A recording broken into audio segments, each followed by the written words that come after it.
Star प्रचारक की कोई हैसियत नहीं है। इलेक्शन कमीशन की कार्रवाई पर कोई रद्द-ए-अमल नहीं दूंगा। 10 नवंबर को असल जवाब दूंगा। एमपी में इलेक्शन कमीशन के जरिए स्टार कैंपेनर से हटाए जाने के बाद कमलनाथ ने इन ख्यालात का इजहार किया। स्टार प्रचारक ना कोई कद है ना कोई पद है। मैं चुनाव आयोग के बारे में कोई टिप्पणी नहीं करना चाहता। 10 तारीख के बाद हम करेंगे, क्योंकि जनता अंत में सबसे ऊंची है।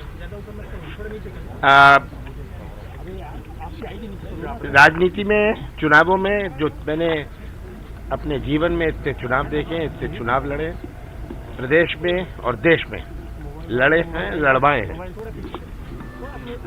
मैं जानता हूं क्या परिस्थिति होती है विरोधी दल की।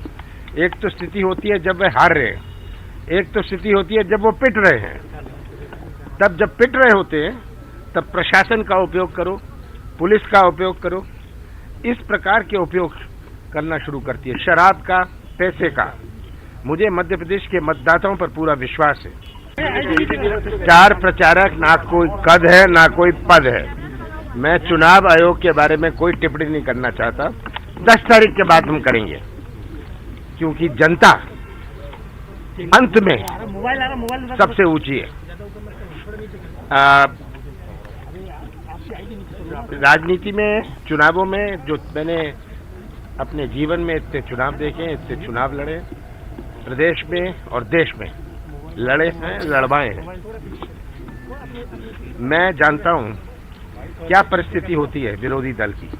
एक तो स्थिति होती है जब वे हार रहे हैं, एक तो स्थिति होती है जब वो पिट रहे हैं। तब जब पिट रहे होते हैं तब प्रशासन का उपयोग करो, पुलिस का उपयोग करो, इस प्रकार के उपयोग करना शुरू करती है, शराब का, पैसे का। मुझे मध्य प्रदेश के मतदाताओं पर पूरा विश्वास है।